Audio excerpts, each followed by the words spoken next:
Hi. As I said, I'm going to resume my presidential campaign. In the last week, even the week before, I had been pretty busy with my working schedule, with my entertaining schedule. I even went to CenturyLink Field to watch two playoff games. Sounders played, so I didn't have chance to update my diary and to keep my campaign. But anyway, I'm going to catch up from tonight. Actually, it's already Sunday morning. It's 12:18. It's 18 minutes past midnight. However, as I shared before, I'm going to utilize the very fundamental model of demand and supply to lay out my national economic plan. And as a lot of people already probably learn and know, in a fully competitive market, which is the I think the basic element of capitalism, right? The demand and the supply will achieve equilibrium at certain point.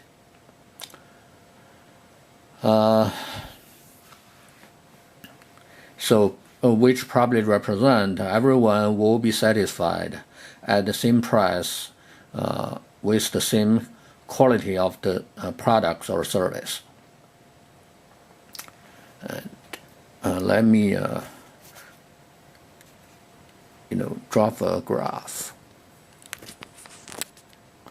Draw a graph. See, whoa.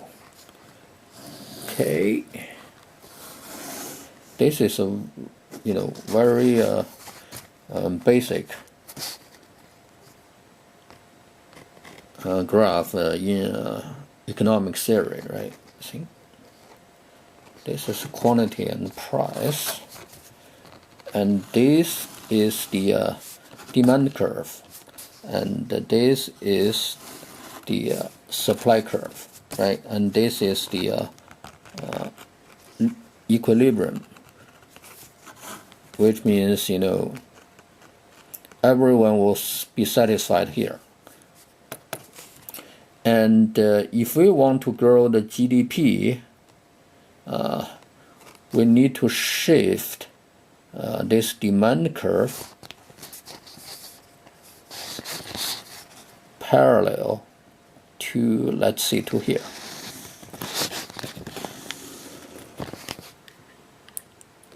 Right? This is a demand after shift. And you can tell along this line, the price and the quantity will be higher. And we also want to increase the supply, which means the supply curve will shift here. And let's say if we can keep the same price level, which means that won't increase the price. And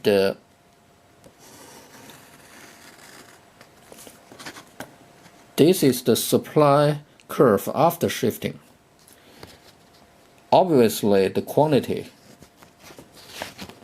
this quantity is much higher than this quantity. And even with the same price level, if you use the price multiplied the quantity, the total value will be much higher than here, right? If we want to use the the concept of GDP. The GDP at here and GDP at this level will be much higher than at this level. So this is the result of demand curve shifting outward here and supply curve shift to this side, to this direction. And how to make this happen? There are a bunch of factors. So from the demand perspective, I will implement a plan to increase Americans' income. That will shift this demand curve to here. The income will be increased and the buying power will be increased because the disposable income will be increased, right? And at the other side, I will implement the plan to advance the technologies even more and further, which means the supply will shift from here to here. Even at the same level of the cost, the quantities will be created much more. So this is a very simple theory.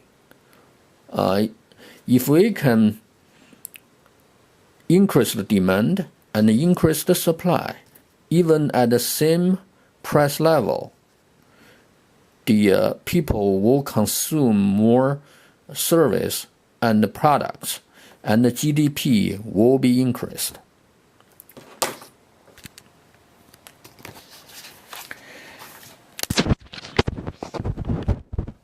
Oh, it's already 7 minutes. Let's see. In this regard, my conclusion is, from the wealth generation's perspective, we should utilize the complete capitalism to make the market fully, to make the fully free market, and that will encourage the people to pursue the maximal economic success.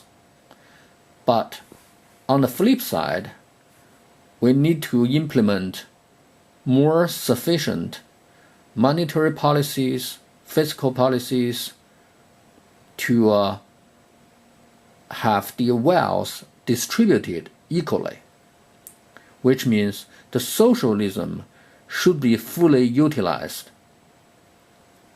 in wealth distribution. I'm going to elaborate my plan in detail, how to increase people's income and how to advance the technology to create more wealth to grow higher GDP. At the other side, I'm going to lay out the detailed plan to make our government more productive in terms of the policy